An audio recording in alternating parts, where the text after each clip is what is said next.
महागठबंधन का विवाद पहुंच चुका है चरम पर। दो गुटों में बंट चुका है कांग्रेस। एक गुट कर रहा है धरना प्रदर्शन तो आरजेडी के 50 नेताओं ने एक साथ दे दिया इस्तीफा। 23 तारीख तय करेगा महागठबंधन की सरकार। मुकेश सहनी ने छुपा रखी है अभी भी विकल्प। दोस्तों नमस्कार, मैं हूं आपका दोस्त एसके चौधरी। महागठबंधन का विवाद आखिरी तौर पर अंतिम चरम पर पहुंच चुका है। आपने देख ही लिया होगा कि कांग्रेस के बड़े बड़े लीडर, जिसमें राजस्थान के पूर्व मुख्यमंत्री अशोक गहलोत और साथ ही साथ वेणुगोपाल के द्वारा भी आरजेडी सुप्रीमो लालू प्रसाद यादव के साथ बातचीत हुई, परंतु यह बातचीत बेनतीजा रहा। मसला था कि आखिर जो भी फ्रेंडली फाइटिंग जारी है उस पर विराम लगना चाहिए, परंतु दोस्तों उस पर सहमति नहीं बनी है, जिसको लेकर एक तरफ देखेंगे तो कांग्रेस भी दो धार में बंट चुका है। एक गुट की ओर से भूख हड़ताल किया जा रहा है 23 तारीख को, जहां महागठबंधन की ओर से प्रेस कॉन्फ्रेंस जारी किया जा रहा, वहीं पर कांग्रेस के एक गुट के द्वारा भूख हड़ताल कांग्रेस कार्यालय में किया गया है। साथ ही साथ यहां आरजेडी के लिए बहुत बुरी खबर है कि आरजेडी के 50 नेताओं ने एक साथ बीते दिन इस्तीफा दे दिया है। लेकिन इन सब के बीच 23 तारीख को आखिर महागठबंधन के लिए कौन सा दिन होगा? इसी दिन तारीख तय करेगा महागठबंधन की सरकार, यानी महागठबंधन की ओर से सीएम फेस और डिप्टी सीएम फेस, जिसके आधार पर मुकेश सहनी ने आखिर अपना विकल्प अभी भी छुपा कर रखा है। दोस्तों आइए आज के इस वीडियो में हम विस्तार पूर्वक चर्चा करते हैं कि 23 अक्टूबर 2025 महागठबंधन सरकार की निर्धारण करेगा, जिसके लिए आखिर क्या कुछ होने वाला है। आइए इस पर विस्तार पूर्वक हम चर्चा करते हैं, जिसमें मुकेश सहनी की अहम भूमिका होगी महागठबंधन सरकार बनाने में। लेकिन दोस्तों मैं गुजारिश करना चाहूँगा, आपने अगर अभी तक हमारे इस चैनल शौर्या हिंदी न्यूज़ को सब्सक्राइब नहीं किए हैं तो कृपया अभी सब्सक्राइब कर लेंगे, क्योंकि मैं जो भी बताऊँगा बिना पक्षपात बिल्कुल सही तथ्य और विश्लेषणों के साथ आपको रूबरू कराऊंगा। दोस्तों मैं बता देना चाहूँगा कि महागठबंधन की तकरार आज से नहीं, सीट बंटवारे को लेकर से ही प्रारंभ हुआ। वहीं पर दोस्तों यह मसला आखिर अंतिम दौर में पहुंच गई। हम आपको बता देना चाहेंगे और आप अवगत भी हो गए होंगे कि कांग्रेस के बड़े बड़े लीडर, जिसमें अशोक गहलोत के साथ मुलाकात तेजस्वी प्रसाद यादव, राबड़ी देवी और लालू प्रसाद यादव के साथ हुई। हालांकि यहाँ पर बाहर निकलने के बाद अशोक गहलोत का कहना हुआ कि सब कुछ ठीक है, ऑल इज वेल है। लेकिन भला सोचने की बात है कि कौन नेता है जो ऑल इज वेल नॉट कहते हैं। दोस्तों इसके क्रम में हम कहना चाहेंगे कि आखिर अशोक गहलोत के द्वारा मीडिया के सामने बयान दिया गया कि कुछ सीटों पर फ्रेंडली फाइट रहेगा, जो कि हर चुनाव में होता है। इससे स्पष्ट हो गया है कि किसी भी मसले पर आखिर दोनों ही, ना तो कांग्रेस अपने उम्मीदवार को नामांकन वापस लेने पर राजी हुई और ना ही आरजेडी राजी हुई है। इसी के आधार पर कह दिया गया कि फ्रेंडली फाइट होगा इस बार के चुनाव में। लेकिन फ्रेंडली फाइट होगा, मसला तो यही है, मसला यही है। और आखिरी तौर पर प्रेस कॉन्फ्रेंस निर्धारित कर दी गई है, तो उसका क्या असर पड़ेगा? क्या महागठबंधन एकजुट हो जाएगा? दोस्तों आइए हम बातें करते हैं। इसको लेकर सहमति जरूर बनी आरजेडी और कांग्रेस में। ऐसा इसलिए कि तेजस्वी प्रसाद यादव को हर हाल में मुख्यमंत्री का पद चाहिए, तो उधर कांग्रेस को हर हाल में देश की राजनीति चाहिए। हर मुद्दे पर चाहे जिसको भी झुकना पड़े, कांग्रेस आरजेडी के सामने झुक जाएंगी तो आरजेडी कांग्रेस के सामने थोड़ी सी झुकेगी। ऐसा इसलिए कि क्षेत्रीय दल में सबसे बड़ा दल आरजेडी है, तो इस आधार पर सबसे बड़ी राजनीतिक मजबूरी बन जाती है कांग्रेस की कि उसे झुकना ही पड़ेगा। और झुकने के क्रम में आखिरी तौर पर जब कांग्रेस नेता अशोक गहलोत ने कह दिया कि हर चुनाव में होता है फ्रेंडली फाइट, तो यह तो स्वीकार करना ही हुआ कि फ्रेंडली फाइट होगा। यहाँ पर कांग्रेस के स्तर से यह स्पष्टता दिखाई गई कि फ्रेंडली फाइट को हम स्वीकार करते हैं। लेकिन मसला मुकेश सहनी का बन जाता है। उससे भी पहले आइए कि कांग्रेस फ्रेंडली फाइट के बावजूद भी अपना अस्तित्व बचाने के लिए क्या कुछ करेगी।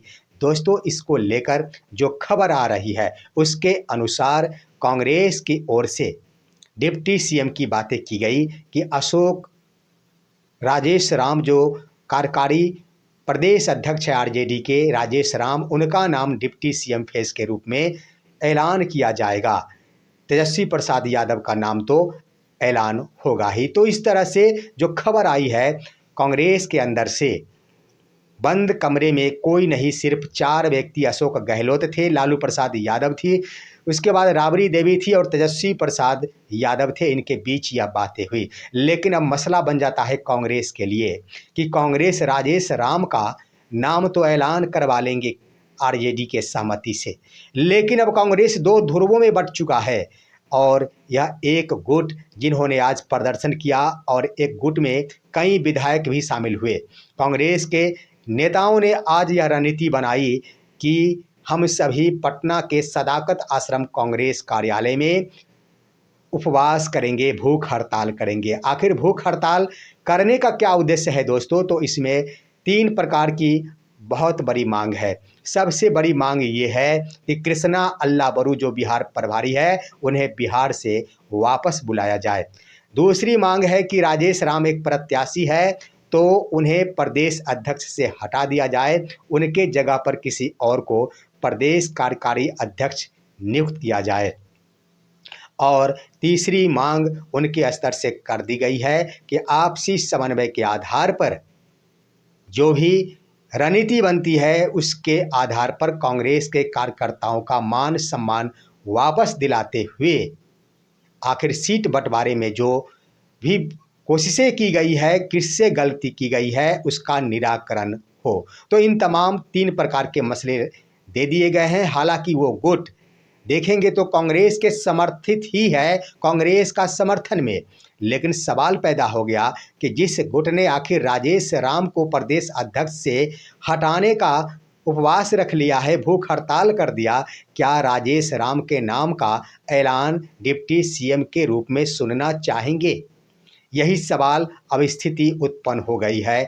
बड़ा अहम मुद्दा है क्योंकि इन दिनों देखेंगे तो महागठबंधन में इतना चरम सीमा पर विवाद पहुंचा है, जो संभलेगा या फिर ना, इसकी भी कोई गुंजाइश नहीं बनती। लेकिन मेरा मानना है कि आखिर जब उम्मीदवारों के द्वारा नामांकन वापस नहीं लिया जाएगा, नामांकन वापसी की अंतिम तिथि आखिर 23 अक्टूबर है। 23 अक्टूबर को अगर ना तो कांग्रेस के प्रत्याशियों के द्वारा नामांकन वापस लिया जाता है, ना ही आरजेडी के उम्मीदवारों द्वारा वापस लिया जाता है, तो आखिर होगा क्या? दोस्तों इसके क्रम में आप गौर करेंगे तो अशोक गहलोत का कहना हुआ कि 8 से 10 सीटें, लेकिन वर्तमान में 11 सीटें हैं। 8 से 10 का मतलब हुआ तो इसमें से यही हो सकता है कि आपसी सहमति के आधार पर 2 या 3 उम्मीदवारों के द्वारा नामांकन वापस दिलाया जा सकता है। लेकिन मामला बनता है यह तो कांग्रेस हो या सीपीआई हो, इसके आधार पर। उधर वीआईपी का मामला है दोस्तों, और वीआईपी का मामला कैसे आखिर निपटारा होगा, क्योंकि हमने आखिर कांग्रेस के अंदर जो विवाद है उस पर चर्चाएं कर ली, लेकिन आरजेडी के बारे में बड़ी बातें मैं कह देना चाहूँगा दोस्तों। आरजेडी के 50 नेताओं ने एक साथ इस्तीफा दे दिया है। बीते देर शाम दरभंगा के एक होटल में उन सभी ने एक मीटिंग आयोजित की और प्रेस कॉन्फ्रेंस बुलाकर, वो तस्वीर भी आप देख रहे होंगे, जिन्होंने अपने पद सहित आरजेडी कार्यकर्ता से भी इस्तीफा दे दिया है। उसमें दोस्तों प्रखंड से लेकर राज्य स्तरीय आरजेडी पदाधिकारी थे। सबसे बड़ी बात कि अति पिछड़ा प्रकोष्ठ के प्रदेश उपाध्यक्ष थे, प्रदेश महासचिव थे, प्रदेश उप महासचिव थे, यहाँ तक कि प्रखंड अध्यक्ष थे, वहाँ तक कि दरभंगा के पूर्व जिला पार्षद अध्यक्ष थे। और ऐसे ऐसे बड़े बड़े आरजेडी पदाधिकारियों ने एक साथ मिलकर 50 की संख्या में इस्तीफा दिया है। आखिर क्यों इस्तीफा दिया है? तो उनका यही आरोप था कि सीट बंटवारे को लेकर आखिर अति पिछड़ा समाज के साथ अन्याय किया गया है। उन्होंने कहा कि मैं आज से नहीं 35 वर्षों से वहाँ दरभंगा पूर्व जिला परिषद अध्यक्ष जो अति पिछड़ा प्रकोष्ठ राजद के उप महासचिव है, प्रदेश महासचिव, उन्होंने कहा कि मैं 35 वर्षों से हूं आरजेडी में और आज तक दरभंगा के 10 विधानसभा क्षेत्रों में एक भी विधानसभा क्षेत्र में अति पिछड़ों को प्रतिनिधित्व करने का मौका नहीं दिया गया। साथ ही साथ उन्होंने आरोप ये लगाया कि आरजेडी के एक दो नेता है जो बस अपने परिवार तक ही सीमित है। इसके आधार पर उन्होंने कहा कि हम सभी अति पिछड़ा प्रकोष्ठ के नेता अपने तमाम पदों सहित आरजेडी कार्यकर्ता से त्यागपत्र देता हूं। अब सवाल बन जाता है कि आखिर अति पिछड़ा प्रकोष्ठ के तमाम नेताओं के द्वारा इस्तीफा दे दिया गया। जरा सोचिए दोस्तों, अति पिछड़ा प्रकोष्ठ का मतलब होता है मुकेश सहनी। मुकेश सहनी अति पिछड़ा के नेता खुद को कहते हैं। ये तो स्वाभाविक प्रक्रिया बन जाती है कि आरोप लग गया सीट बंटवारे को लेकर आरजेडी के ऊपर। 10 विधानसभा सीट का मसला है दरभंगा का। और दोस्तों, उनसे त्यागपत्र देने वाले नेताओं से पूछा गया कि आप किस पार्टी के तरफ रुख करेंगे, तब उन्होंने कहा है कि मैं अगले 1 से 2 दिनों में रणनीति बनाऊंगा कि आखिर मुझे क्या करना है, कौन सा रुख अपनाना है। तो स्पष्ट हो रहा है दोस्तों यहाँ पर कि 23 अक्टूबर 2025 डिप्टी सीएम मुकेश सहनी के लिए काफ़ी मायने रखेगा और उन्होंने अल्टीमेट भी दे रखा है कि मैं प्रेस कॉन्फ्रेंस में सम्मिलित नहीं होऊंगा, मैं अलग से ही अपने नामों का ऐलान सुनना चाहूँगा, अन्यथा मैं अलग से प्रेस कॉन्फ्रेंस करूँगा। अब सवाल बन जाता है कि एक तरफ कांग्रेस ये तो राजी हो जाएगी कि हम अपने प्रत्याशी राजेश राम को डिप्टी सीएम के रूप में बतौर घोषित करवा ले, क्योंकि उन्हें देश की राजनीति करनी है। लेकिन मुकेश सहनी के पास वो मजबूरी नहीं, उन्हें राज्य की राजनीति करनी है। तो इसके आधार पर दोस्तों, आखिर मुकेश सहनी ऐलान करेंगे तो क्या ऐलान करेंगे, इस पर भी गंभीरतापूर्वक विचार करने की आवश्यकता है। क्या ऐलान करेंगे, आइए मैं आपको बता देना चाहूँगा। मुकेश सहनी ने अपने पास एक और विकल्प छुपा करके रखी है। या तो तेजस्वी प्रसाद यादव को भली भांति मालूम है, भले ही उनके साथ मुकेश सहनी के साथ सीटों के बंटवारे को लेकर जो भी अंदरूनी खेल किया गया था, वे भी बात सत्य है। इसमें अहम भूमिका निभाई गई कांग्रेस की ओर से, तेजस्वी प्रसाद यादव की ओर से कहीं कहीं पर मजबूरियां दिखाई गई, सेटलमेंट किया गया। लेकिन आप गौर करेंगे तो डिप्टी सीएम या सीएम फेस के ऐलान को लेकर आखिर कांग्रेस के द्वारा ही शुरू से ऐतराज जताया गया है। अब मुकेश सहनी के द्वारा इस अवस्था में भी डिमांड है कि मेरा नाम डिप्टी सीएम के रूप में ऐलान होना चाहिए। अब ये कैसी बात दोस्तों, यहाँ पर मैं बता देना चाहूँगा कि मुकेश सहनी के पास विकल्प किस रूप में हो सकता है। अगर उनका नाम डिप्टी सीएम के रूप में ऐलान नहीं होता है तो आप गौर कीजिए दोस्तों, गौरा बौराम सीट, वहाँ से 2-2 उम्मीदवार खड़े हैं, वीआईपी के भी और आरजेडी के भी। इससे पहले आइए कि आखिर समझौता कांग्रेस और आरजेडी के बीच होगी तो समर्थन के आधार पर यही होगा कि जितने कैंडिडेट अपना नामांकन वापस लेंगे वो सही है, अन्यथा उनके स्तर से समर्थन देने की बातें होगी। दोनों ही दल एक दूसरे को समर्थन कर देंगे कि मैं इन प्रत्याशी को अपना समर्थन देता हूं, नामांकन वापस ले या फिर नहीं ले। जो प्रक्रिया गौरा बौराम सीट से अपनाई जा रही है, जहां पर तेजस्वी प्रसाद यादव यानी आरजेडी की ओर से पत्र लिखकर ऐलान कर दिया गया कि गौरा बौराम सीट से संतोष सहनी ही महागठबंधन के प्रत्याशी है, परंतु आरजेडी सिंबल पर खड़े हैं अफजल अली खां। तो इसके आधार पर दोस्तों, भले ही आरजेडी और कांग्रेस समझौते के आधार पर यह चाहेगी कि हम इन परिस्थितियों को भुना दे, लेकिन समझौते की बातें आएगी, समर्थन की बातें आएगी तो मुकेश सहनी महागठबंधन के साथ ही आखिर समझौते के रास्ते क्यों अपनाएंगे। जरा देखिए यहाँ पर दोस्तों, गौरा बौराम सीट पर 2, वहाँ पर अगर समर्थन करने की बातें आई, अगर उनका नाम डिप्टी सीएम के रूप में ऐलान नहीं होता है तो क्या लगता है क्यों नहीं आखिर मुकेश सहनी गौरा बौराम सीट से खुद के नाम का ऐलान एनडीए से करवा लेंगे। दूसरी बड़ी बात की कुशेश्वर स्थान सीट जो वीआईपी कोटे में गई थी, वहाँ से आखिर नामांकन रद्द हो गया और उनके प्रत्याशी निर्दलीय हो गए। जरा सोचिए कि वहाँ पर आखिर वो प्रत्याशी तो वीआईपी के ही थे, गणेश भारती। आखिर जरूरत पड़ी तो उन प्रत्याशियों के बदले में या तो एनडीए का समर्थन प्राप्त करा ले या फिर अपनी ओर से एनडीए प्रत्याशी को समर्थन दे दे। ये भी तो हो सकता है। आप गौर करेंगे सुगौली विधानसभा सीट, जहां से शशि भूषण प्रसाद सिंह का नामांकन आखिर रद्द हो गया। जरा सोचिए कि ये भी वीआईपी के ही प्रत्याशी थे, वहां पर वो अगर एनडीए प्रत्याशी को समर्थन दे देंगे वीआईपी की ओर से, या फिर यही हो सकता क्योंकि प्रत्याशी है ही नहीं, ये भी समर्थन। 3 सीटें हो गई दोस्तों। चौथी सीट आखिर बाबू बरही सीट, वहां पर आरजेडी के भी उम्मीदवार है, वीआईपी के भी उम्मीदवार है। जरा सोचिए कि वहां पर या तो वीआईपी का समर्थन एनडीए की ओर से करवा ली जाएगी, या फिर वीआईपी से एनडीए को समर्थन दिलवा दिया जाए।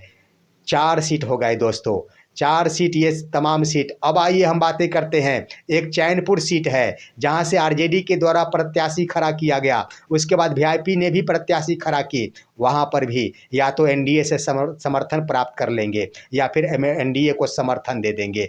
5 सीट हो गए। आइए, आपने देखा ही होगा वो तारापुर विधानसभा सीट, जहां से निर्दलीय प्रत्याशी सकल देव बिंद, जिन्होंने तो ऐलान ही कर दिया कि सम्राट चौधरी को हम समर्थन करते हैं। ये भी तो आखिर मुकेश सहनी के ही निजी व्यक्ति थे, निजी नेता थे।